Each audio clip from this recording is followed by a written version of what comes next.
इसकी बेसिस है, ये इसकी बेसिस है। ये अगर इसकी बेसिस है, इसके रिस्पेक्ट टू आपका ये आया मिला, and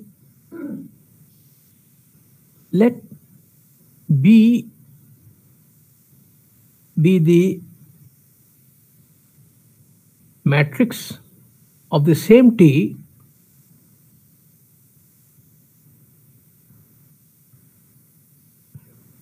related to another basis, say उसका नाम है B डैश।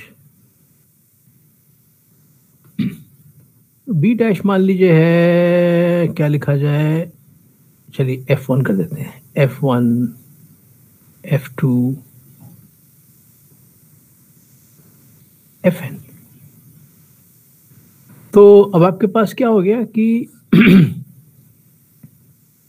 एक मैट्रिक्स तो ये हो गई और एक मैट्रिक्स से बी हो गई।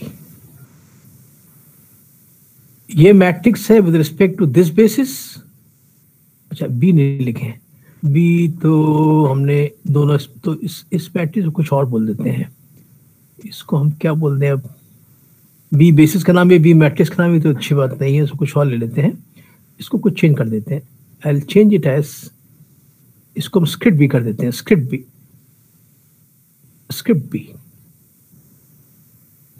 राइट, ये बेसिस है, ठीक है। तो आपको मालूम है कि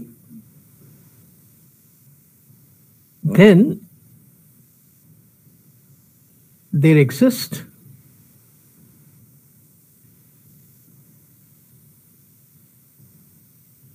an invertible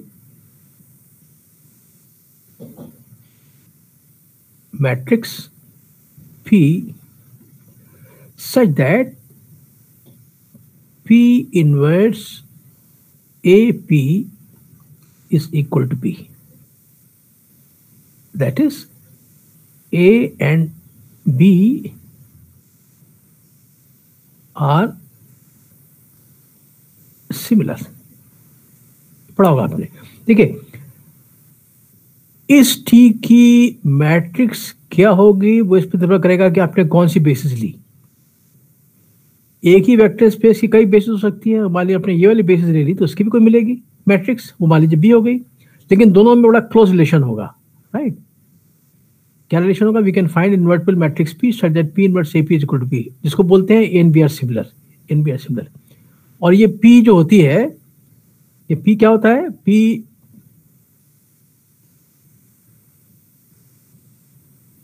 फॉर एग्जाम्पल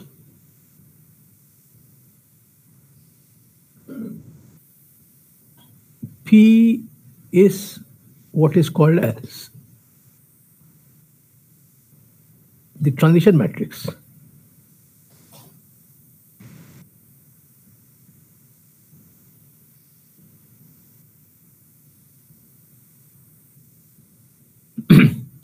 तो P करता क्या है, P कैसे निकालते हैं, हम क्या करते हैं कि ये जो दूसरी जो है, ये दूसरी इनफैक्ट लिख देते हैं, इसको ऐसे लिख देते हैं,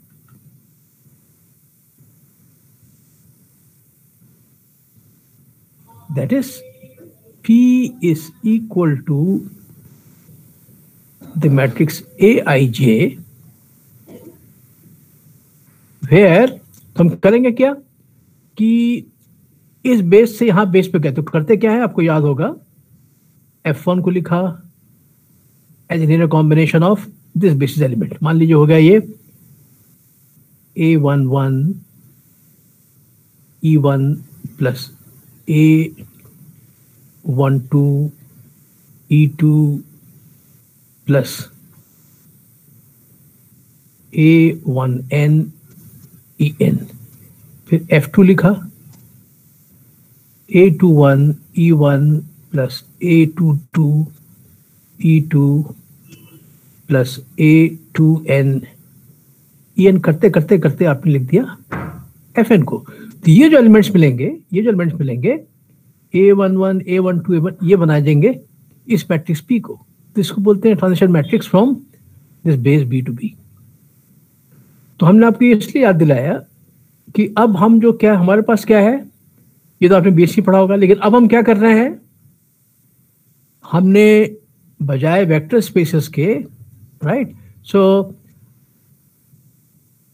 we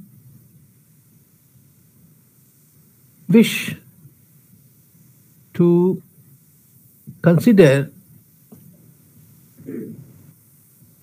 similar scenario for inner product spaces।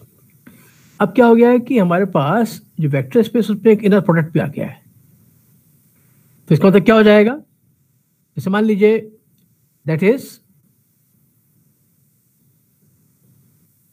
if T belongs to AV for a finite dimensional inner product space, inner product space V, let A and B be matrices of T relative to basis B and B dash of not the vector space but the inner product space V। तो यहां से एक चीज तो clear हो गई, क्योंकि inner product space vector space भी होता है, ये तो मिल जाएगा, you will get some P, you will get some P with this property, तो ए बी सिमिलर तो होंगे ही। लेकिन यहां पर चूंकि इनर प्रोडक्ट आ गया है तो हमारे पास कुछ एक्स्ट्रा चीजें हैं। We can ask what about T star. T star की सुविधा हमारे पास वेक्टर स्पेस में नहीं थी, लेकिन यहां पर हम we can talk about the joint of an element T of A V, यहां पर ये बात नहीं थी।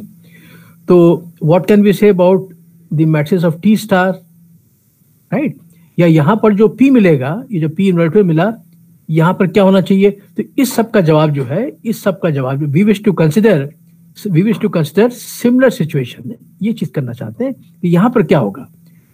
वही चीज है, बजाय वेक्टर स्पेस के प्रोडक्ट स्पेस है, एक टी दिया हुआ है, दो बेसिस दी हुई हैं, इसकी भी मैट्रिक्स होगी with respect to both the basis, मान लीजिए ए और B, and therefore you will get some P of course such that P inverse AP is equal to this thing, ये तो मिलेगा।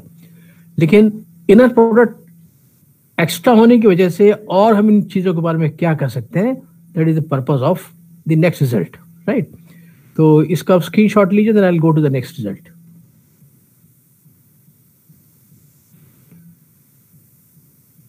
स्क्रीनशॉट लीजिए, हो गया sir. Okay, so what I wish to say is कि यहां पर इनर प्रोडक्ट की वजह से जो आपके पास कुछ एडिशनल नोशंस अवेलेबल हैं। अच्छा, इसको तो हम नहीं करेंगे, I will take a new page, right. तो यहां पर you can say the following, you can see the following and I'll call it a, देखने में वैसा ही जैसा वो रिजल्ट था, लेकिन थोड़ा सा इसमें परिवर्तन ऐसा है। Suppose I call it a preposition,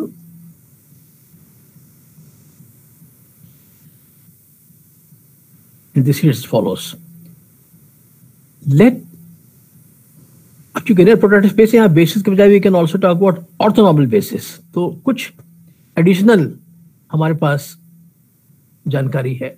late E1, E2, En be an orthonormal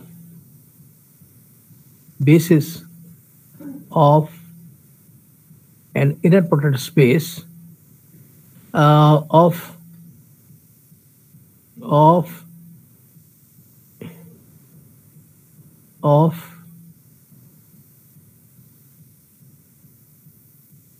a finite dimensional inner product space. इसकी बेसिस तो दिखाई पड़ गया, राइट? तो inner product space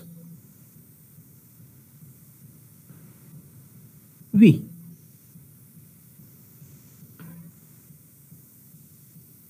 then the transition matrix, जो पुराना P था उसको बोलते हैं transition matrix, right? The transition matrix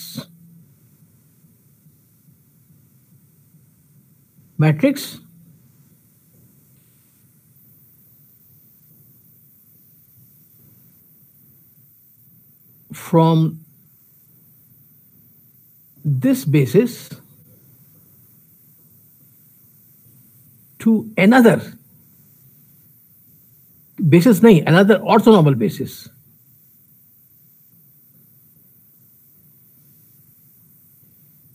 तो वो जो P वहां निकला था, that basis is,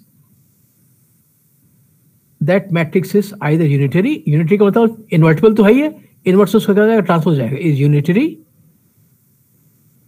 और ऑर्थोगोनल. यूनिटरी तब होगा जबकि एंट्रीज कॉम्प्लेक्स नंबर से हो, और अगर ये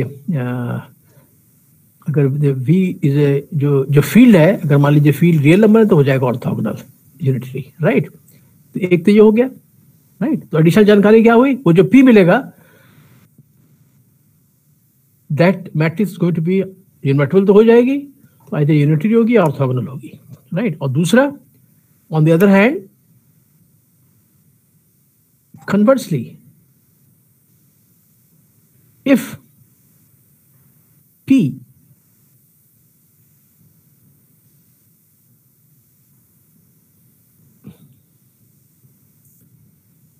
is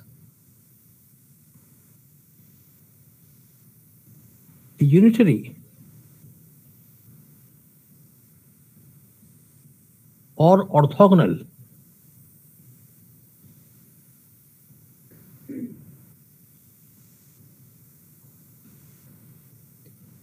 matrix, then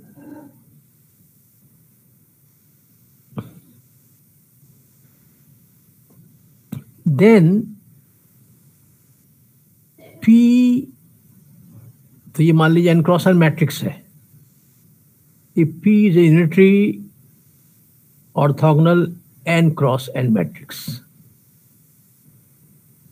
ये हमने ले लिया, देन P को इससे मल्टीप्लाई कर दीजिए, इसको ले लीजिए as a column vector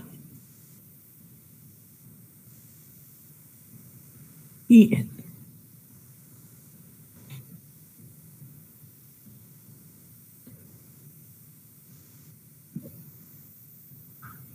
Provides another orthonormal basis of the inner product space P.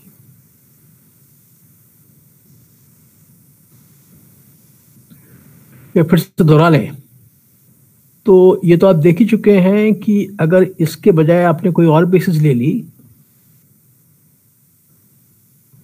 ठीक है, तो जो ट्रांजिशन मैट्रिक्स जो P मिलती थी, वो जो आपको P मिल रहा था, वो इन्वर्टिबल तो होता ही था, लेकिन इस केस में हम कह रहे हैं कि वो इन्वर्टिबल के साथ साथ is going to be unitary matrix, यानी कि उसका इन्वर्स उसके कॉन्जुगेट के बराबर होगा या orthonormal.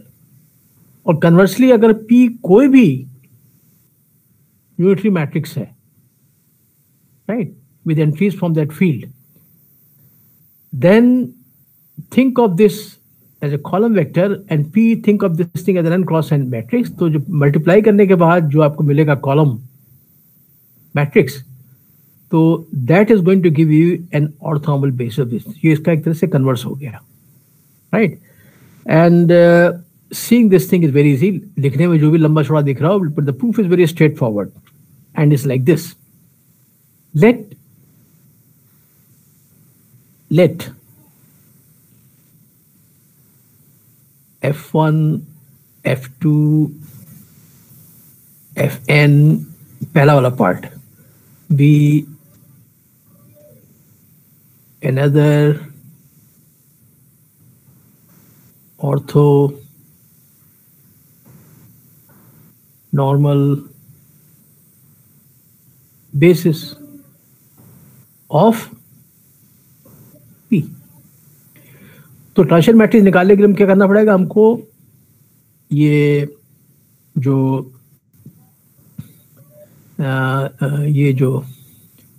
Let this be another basis, तो क्या करना पड़ेगा हमको? f1, f2, fn को लिखना पड़ेगा the linear combination of this thing. तो मान लीजिए कि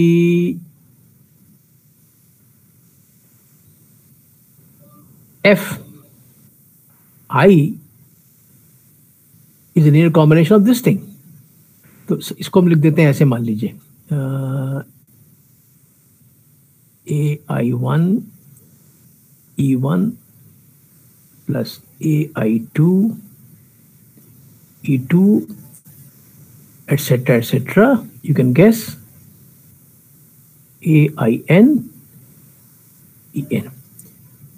I varying from 1 to n. Right? Okay.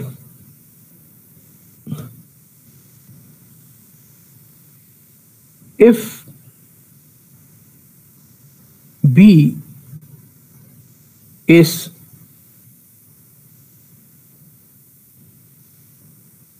the corresponding transition matrix,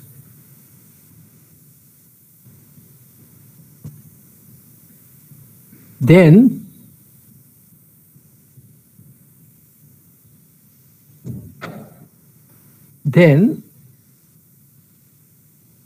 your B will be of the form, पहली रो क्या हो जाएगी? A11, A12, A1n, A21, A22, A2n, an1, an2 हो जाएगी आपकी मैट्रिक्स. यानी कि this is same thing as this thing, this is going to be this thing. Right? Now आपको दिखाना है कि ये जो मैट्रिक्स मिली, ये मैट्रिक्स जो है this is going to be unitary और ऑर्थोगोनल, यानी कि इसका जो इन्वर्स होगा इसका वो होगा, क्या बोला था उसका, एडजॉइंट होगा. सॉरी, इसका एडजॉइंट होगा. Adjoint mean B star. तो क्या दिखाना पड़ेगा? B star is equal to anti matrix. तो now you see that if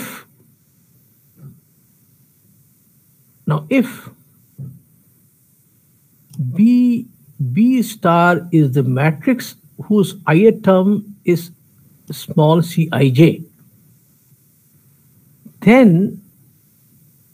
remember कि जो B star है वो इसका कॉन्जुगेट ट्रांसपोज है. So you will see that B के अगर ये ij टर्म है B का, तो Cij क्या हो जाएगा? Cij will be equal to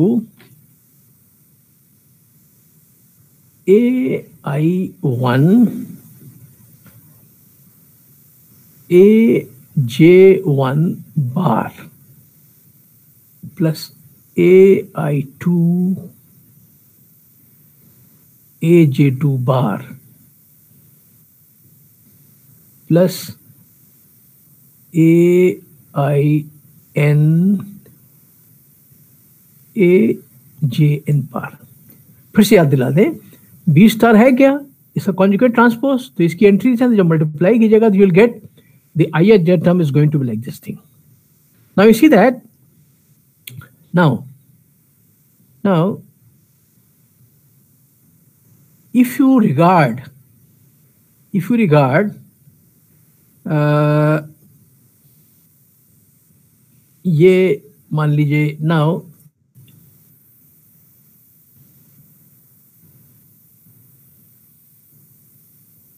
F I और एफ जी, राइट, ये जो है इनर प्रोडक्ट स्पेस के मेंबर्स हैं. So I can think of their inner product, and the inner product is equal to, remembering that Fi is equal to this thing. Fi is equal to this thing. So this is the inner product of summation alpha I k e k varying from 1 to n, और इसका हो जाएगा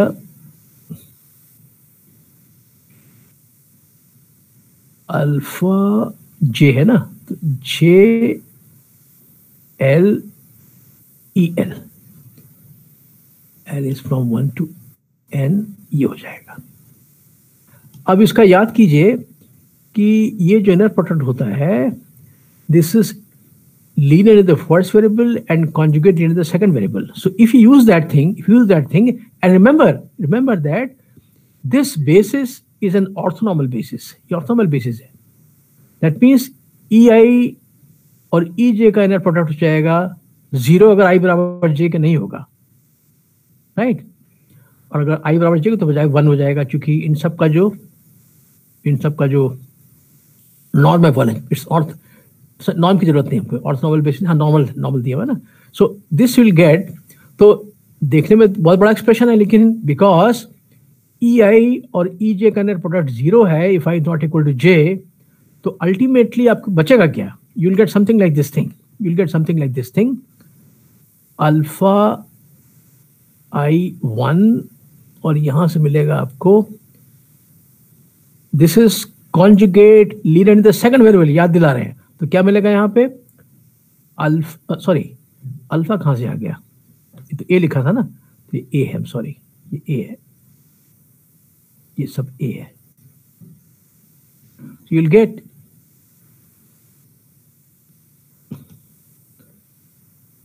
इसको काट देते हैं.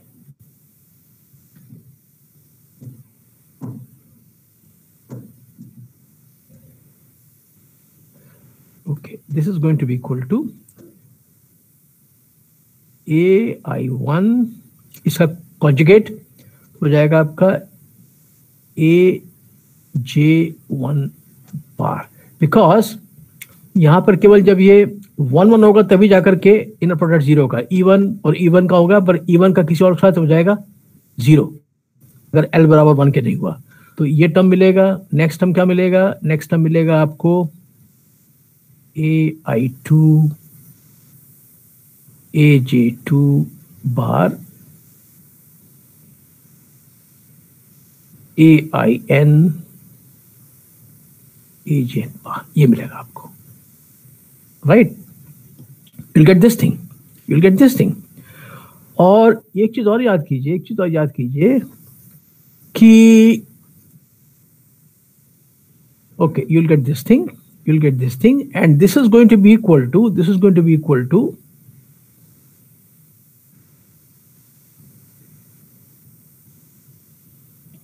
ये आपका था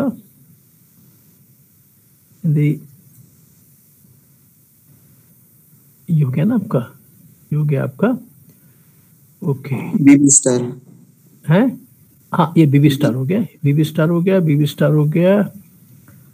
तो you find therefore that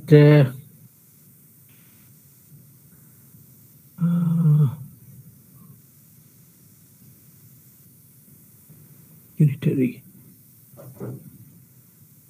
right.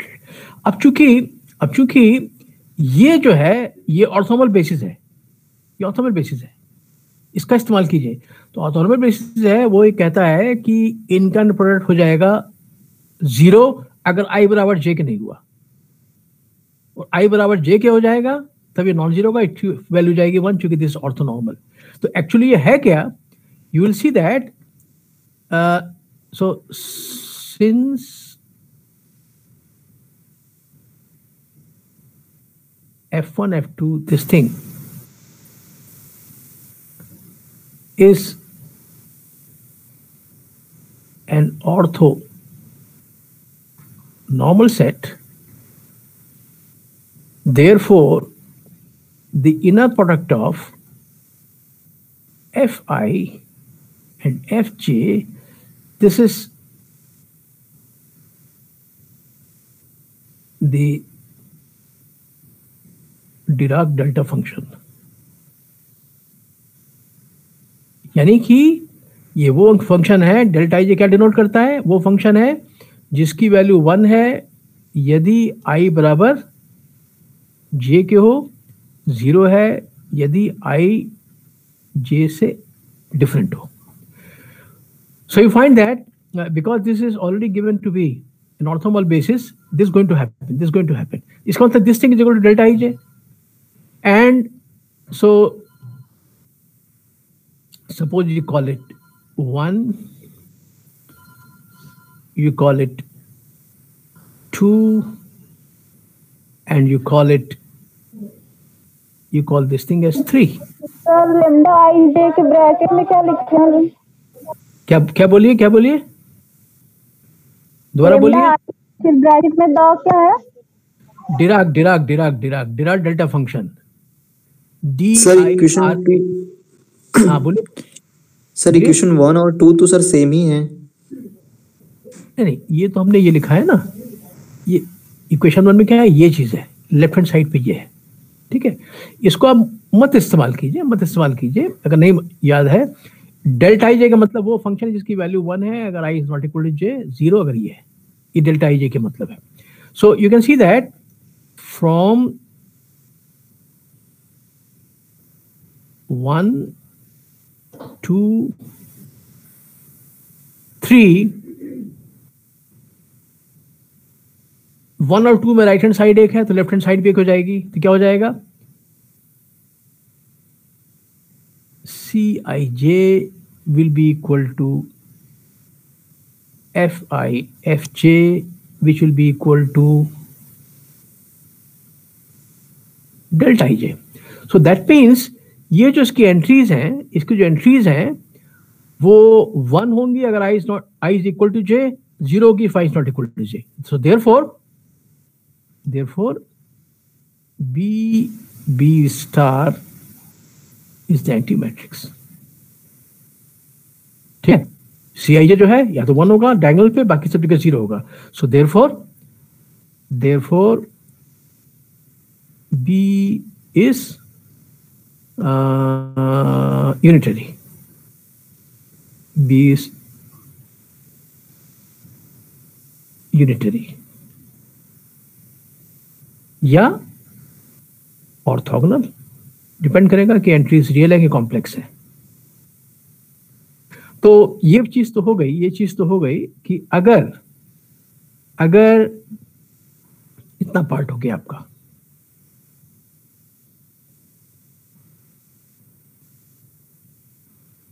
ठीक है, इतना पार्ट हो गया कि अगर कोई दूसरी लेते हैं ऑर्थोगोनल बेसिस तो जो ट्रांजिशन मैट्रिक्स मिलेगी that is necessarily going to be unitary और ऑर्थोगोनल. अब कन्वर्स पे आते हैं.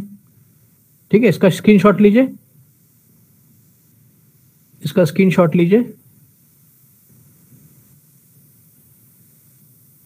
हो गया.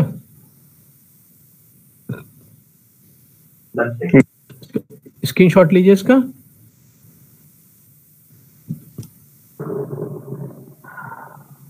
चले आगे चले. Yes sir. ओके, तो चूंकि हम वापस पे आएंगे तो अब याद के क्या दिखाना है, अब दिखाना है कि अगर शुरुआत करते हैं किसी यूनिटरी ऑर्थोगोनल मैट्रिक्स से लाइक P और ये दी हुई है एक ऑर्थोगोनल बेसिस E1 तो इसको जब मल्टीप्लाई करेंगे तो जो नई चीज मिलेगी that is also going to be an orthogonal basis of this thing. So क्यों नहीं जा रहा ऊपर. Okay,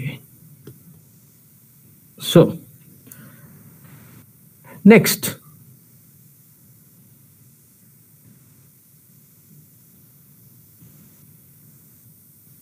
let P E1 E2 En be the following column matrix. कुछ नाम दे देते हैं इसका, चलिए E1 डैश बोल देते हैं, E1 dash E2 dash En dash, ये मिल गया आपको, राइट। रिमेंबर P क्या है? P मैट्रिक्स थी जिसकी ith एंट्री ये थी। तो पहली रो क्या है? A11 A12 वगैरह, सेकंड रो A21 वगैरह वगैरह। सो यहां से मालूम चल जाएगा आपको कि ये जो आपका इनको मल्टीप्लाई करने के बाद जो कॉलम मैट्रिक्स मिलेगी उसका jth मेंबर क्या होगा? उसका jth मेंबर ये होगा, AJ1 E1 plus AJ2 E2 plus AJN En, J varying from 1 up to n. You'll get this thing. हमको दिखाना है कि ये जो है ये है एक ऑर्थोनॉर्मल बेसिस फॉर्म करता है। So now let us compute it. Let us compute the inner product of this thing, right? So this is going to be the following. This is going to be the inner product of, so यहां से लिख लेंगे हम, यहां से लिख लेंगे। So this is going to be, इसको शॉर्ट फॉर्म में लिख देते हैं, AI K EK, K varying from 1 to M, comma ये वाला A JL EL, L is varying from 1 to N. You'll get this thing. और फिर उसको खोलिए, remembering the inner product is linear in the first variable and conjugate linear in the second variable, and also remembering that E1 E2 En, it was forming an orthonormal basis. तो EI और AJ का inner product 0 होगा यदि I बराबर J के नहीं होगा, और अगर I बराबर J के होगा तो प्रोडक्ट हो जाएगा 1 के बराबर। So keeping that in mind, this will again turn out to be equal to, एक बार देख ही चुके हैं, ये क्या जाएगा? This will turn out to be equal to AI1 conjugate in the second variable, तो इसका कॉन्जुगेट आ जाएगा। तो क्या जाएगा आपका? AJ1 this plus AI2 AJ2 this AIN, get this thing, ठीक है। और ये है क्या? ये जो है A11 A12 A1N AI1 AI1 AI2, ये क्या है? ये इस मैट्रिक्स का ith रो है।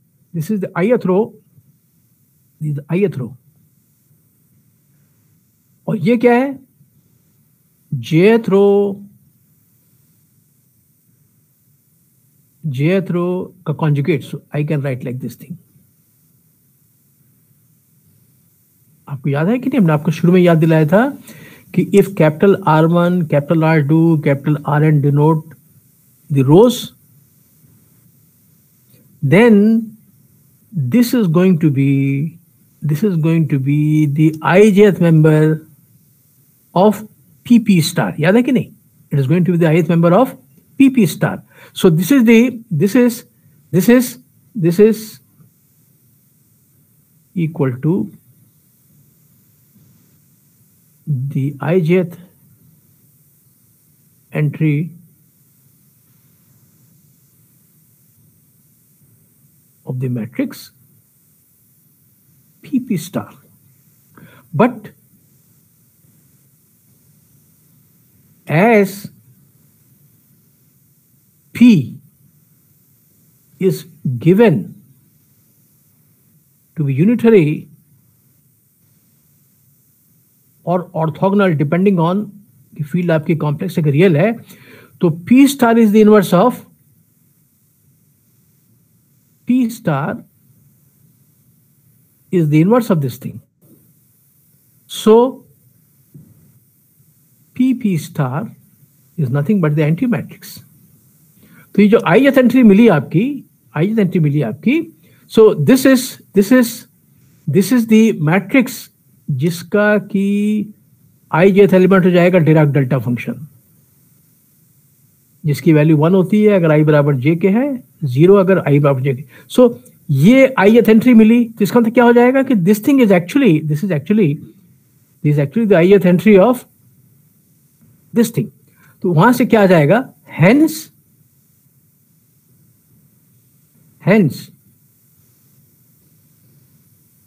ei dash ej dash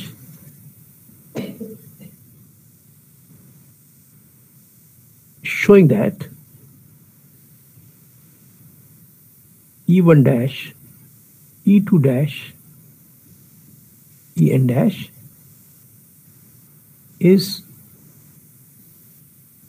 an orthonormal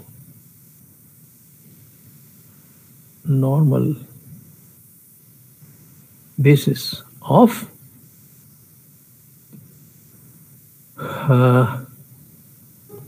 the inner product space. ये दिखाना था आपको. तो हम लोगों ने देखा कि क्या फर्क पड़ जाएगा.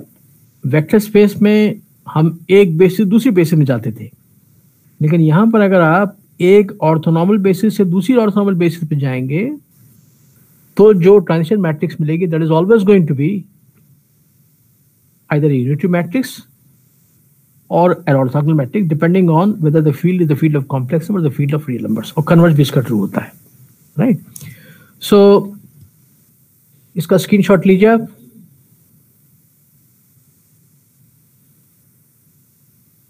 हाँ जी, स्क्रीनशॉट लीजिए. यस सर, ले लिया sir. Okay, so now will start a fresh page and a fresh topic. हम वापस फिर आएंगे इस पर एक स्टेज पर. तो अभी हम क्या करेंगे, we'll start with what are called as, एक नया टॉपिक है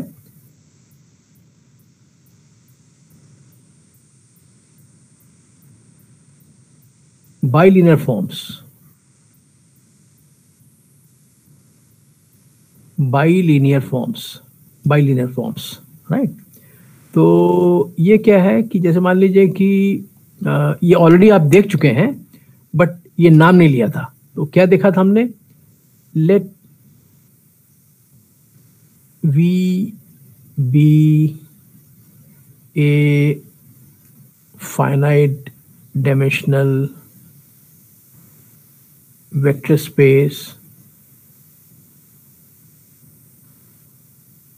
नोट कीजिएगा बिना प्रोडक्ट कोई जिक्र नहीं है, there is no inner product, उसको ड्रॉप कर दिया है. Right. A function f from V cross V to f is called a bilinear form if f is linear in both the variables.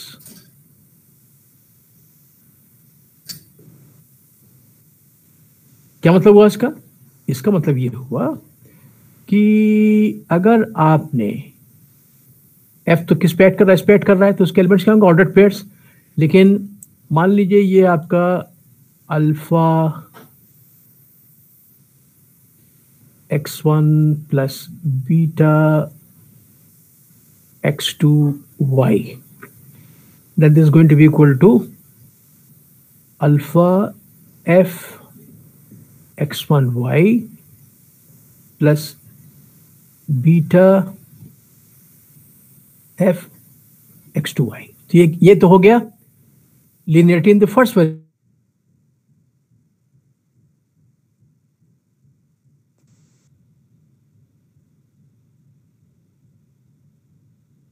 Beta y2, this should be equal to alpha f x y1 plus beta x y2.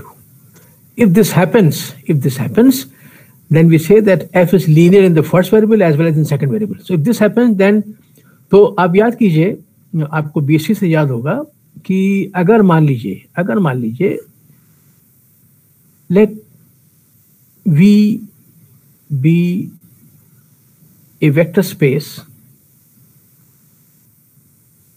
OF, right? Note that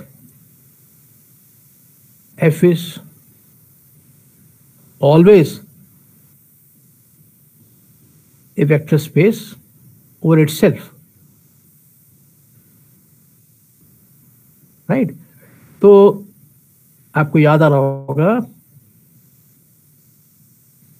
a linear transformation T from the vector space V to the vector space F is also called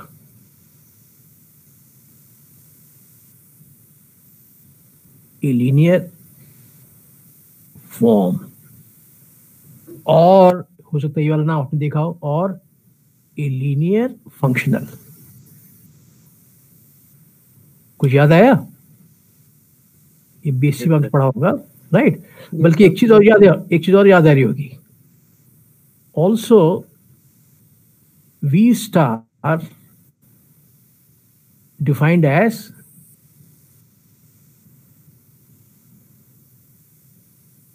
set of all linear forms on V। इसको क्या बोलते हैं? ये भी vector space form करता है। क्या बोलते हैं उसको? डुअल बोलते हैं। याद आया कि नहीं? दिस इज कॉल्ड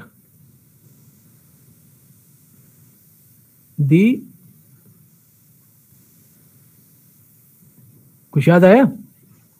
राइट, आपने ये सब बीएससी पढ़ा होगा आपने, राइट? ये भी पढ़ा होगा। अगर वी फाइनाइट डायमेंशन है, वी की डायमेंशन n है, तो उसकी डायमेंशन भी n होती है। कई चीजें पढ़ी होंगी। तो वही चीज यहाँ करने की कोशिश की गई है, राइट? फर्क क्या है कि डोमेन को v की जगह पे ले लिया गया है, v क्रॉस v। ये वही चीज है, ये वही f है। यहाँ पर तो एक ही डोमेन में एक ही v था, तो लिनियरिटी एक ही में रहेगी, दो का सवाल ही नहीं है। लेकिन यहाँ पर चूंकि आपका डोमेन जो है क्रॉस प्रोडक्ट है, तो f is being applied on an ordered pair, so we can talk about linearity in both the variables. कोई चाहे तो भी डिफाइन कर सकता है, a function from v cross v to f which is linear in all the three variables, इसको बोल देंगे ट्राइलिनियर फॉर्म, फोर लिनियर फॉर्म। और करते करते one can talk about multilinear forms। ठीक है, हम लोग नहीं करेंगे, but it is done. In fact there is a subject known as multilinear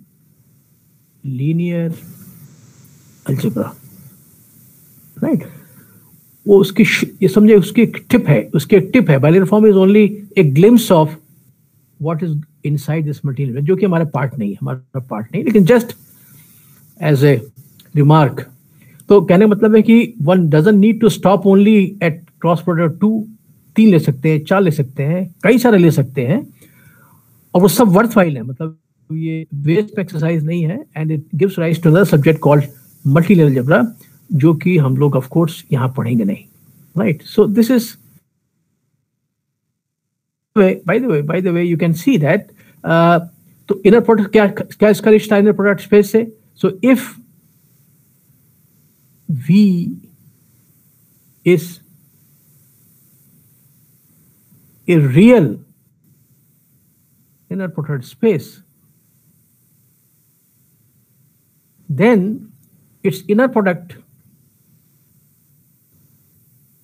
जो कि याद कीजिए यहां से यहां तक फंक्शन होता है, इज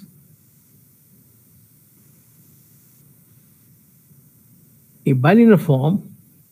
तो इसमें क्या हो जाएगा, इसमें क्या हो जाएगा कि हम चूंकि रियल ले लिया है तो ये हमारा, इसको हम चाहे तो ले भी ले सकते हैं। I can write here the field of real numbers, then this is a bilinear form. क्योंकि आपको याद होगा कि जो इनर प्रोडक्ट स्पेस होता है, इनर प्रोडक्ट जो होता है, it is linear in the first variable but conjugate linear in the second variable. लेकिन जब आपने फील्ड को आर ले लिया तो कॉन्जुगेट का मतलब ही नहीं रह गया, right. Conjugate of real number will remain the same, no change आएगा। इसका मतलब क्या हो जाएगा कि इनर प्रोडक्ट जो होता है, अगर फील्ड रियल है तो it is going to be linear in both the variables, therefore this is an example of bilinear form. ठीक है, तो कहने का अर्थ ये था कि हम लोग ऑलरेडी इसको देख चुके थे, हालांकि नाम इस्तेमाल नहीं किया था, लेकिन हम देख सकते हैं कि जो इनर प्रोडक्ट जो पहले इनकाउंटर कर चुके हैं, अगर आपकी फील्ड रियल है तो वो भी एग्जांपल हो गई एक बाइलिनियर फॉर्म की, राइट। इसके अलावा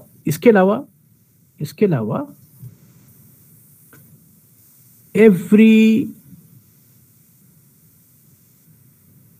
n cross n matrix A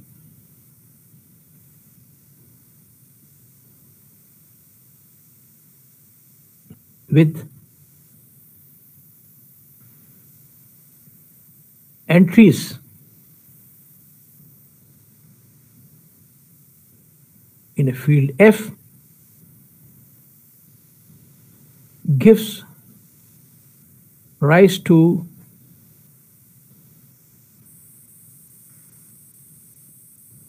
a binomial form on the vector space this over F। कैसे इसका स्क्रीनशॉट ले लीजिए, then I will pass on to the next. का स्क्रीनशॉट लीजिए।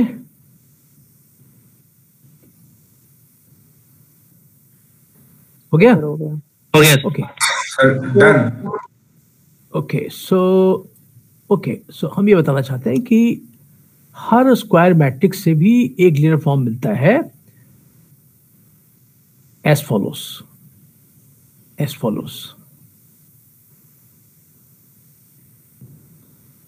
कैसे डिफाइन, तो हमारा वेक्टर स्पेस तो ये है, define F S F of एक मेंबर इसका, एक मेंबर इसका, तो हम इसको लिखेंगे एस, आई एम सॉरी, तो इसको हम लिखेंगे xy, where x is x1 x2 xn, y is y1 y2 yn। लेकिन हम क्या करेंगे, इसको ट्रीट करेंगे as a row vector x1 x2 xn, और ऐसे इसको ट्रीट करेंगे कन्वीनियंस के लिए, क्योंकि तब डिफाइन करना आसान हो जाएगा ऐसे। So we define this thing as F of X Y. ये हमारी मैट्रिक्स थी, I will take it as X का transpose A, okay, I am sorry, हम तो कॉलम ले रहे थे, आई एम सॉरी। इसके पहले हमने इनको कॉलम लिया था, तो हम वही चीज इस्तेमाल कर लेते, अदरवाइज हमको ट्रांसपोज चेंज करना पड़ जाएगा। अभी तक हमने क्या किया था कि इनको एज कॉलम वेक्टर इस्तेमाल किया था अपने पहले वाले चीजों में, तो let me keep the same thing intact. तो इसको मान लेंगे as a column vector, x1, x2, xn, और इसको मान लेंगे as a column vector y1, y2, yn। तो हम क्या करेंगे, I write like this thing. तो ये तो हो जाएगा आपका n क्रॉस n मैट्रिक्स, ठीक है। ये हो जाएगी आपकी, अगर इस ट्रांसपोज ले लेंगे तो क्या हो जाएगी, 1 क्रॉस n मैट्रिक्स, और ये हो जाएगी आपकी n cross n matrix y, right, n rows 1 column. So it is legitimate to talk about the product of these 3 matrices. इनके orders match कर रहे हैं for multiplication. So when you do that, you'll get, तो ये करते हैं तो definitely what you are going to get, you will get something like this thing. You'll get something like this thing. x1, x2, xn, यहाँ पे मिलेगा आपको a11, a12, a1n,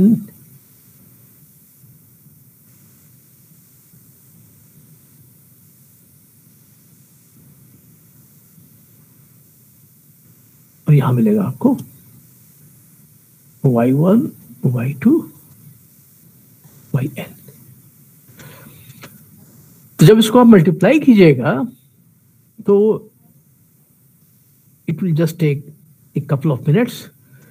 अब चूंकि हमारे पास टाइम कम हो रहा है तो हम इसको मल्टीप्लाई कीजिए, तो पहले इसको मल्टीप्लाई कीजिए, मान लीजिए इनको मल्टीप्लाई कीजिए पहले, right. So this n cross 1, this is n cross n cross, you will gate n cross 1, you will gate A column.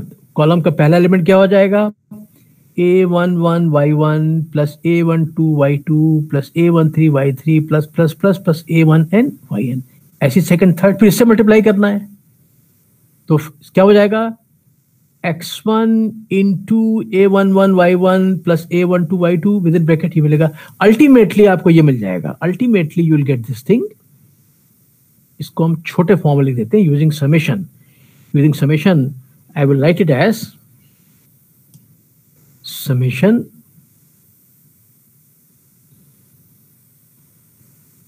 aij, अगर आपको पसंद नहीं है तो मैं ऐसे लिख देते हैं, चलिए, आई will right like this thing, you will get something like this thing, xi aij yj,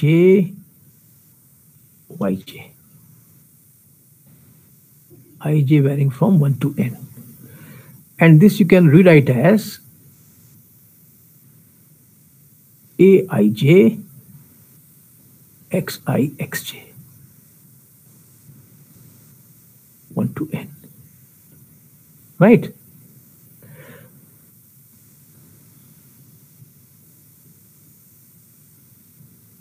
Which is a polynomial, लेकिन बहुत सारे वेरिएबल्स हैं। कितने वेरिएबल्स हैं, इन x1, x2, xn, और इसके अलावा y1, y2, yn. So there's a polynomial in several variables, in fact 2n variables, right? And हाँ बोलिए सर वहाँ पे सर समेशन में सर होगा, नहीं y सर y होंगे ना वहाँ पे, yg होगा ना सर। हाँ ठीक है ना। So this is going to be a polynomial in all these variables, right? And इसका एक नाम है called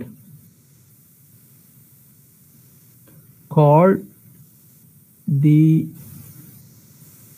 bilinear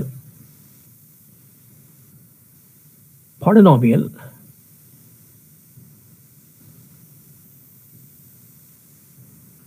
associated with the matrix A.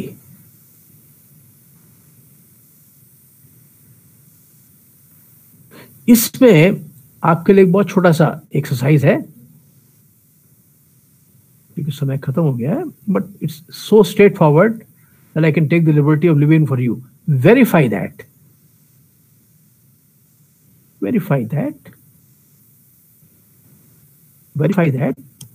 ये जो हमने कहा क्या था कि every square matrix give rise to a bilinear form. हम बताया तो नहीं कि बाइलिनियर फॉर्म हुआ, तो verify that F is a bilinear form.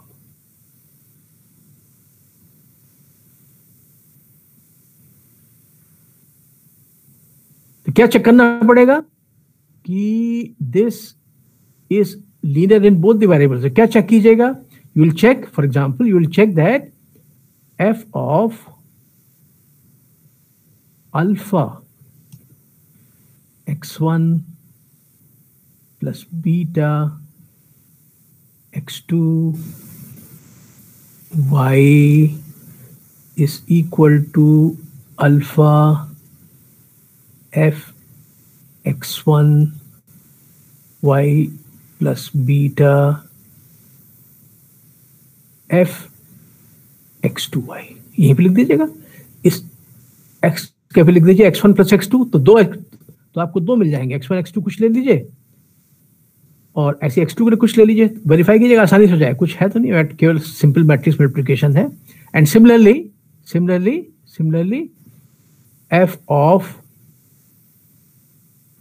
x alpha y1 plus beta y2 is equal to alpha f x y1 plus beta f x y2। यहां पे लिखने नहीं दे रहा हमको, ओके, चेक कर लीजिएगा, कोई दिक्कत नहीं होगी। तो इसका मतलब कि जब ने कहा है actually it give rise to a bilinear form. तो हर स्क्वायर मैट्रिक्स, तो इसका मतलब क्या हो जाएगा? आपके पास एक बहुत बड़ी सप्लाई मिल गई एग्जांपल्स की। हर स्क्वायर मैट्रिक्स से बना लीजिए एक बाइलिनियर फॉर्म। तो यानी कि बाइलिनियर फॉर्म्स की एग्जांपल्स की कोई कमी नहीं है, हर स्क्वायर मैट्रिक्स से मिल जाएगी, right. So this is one thing. I think I will stop here क्योंकि ऑलरेडी हम 2-3 मिनट एक्स्ट्रा कर चुके हैं, राइट। सो रिमेंबर, सो हम इस पॉइंट से आगे बढ़ेंगे आगे वाली क्लासेस में, ओके, ठीक है। इसका स्क्रीनशॉट ले लीजिए, okay. Thank you sir. Screenshot लीजिए।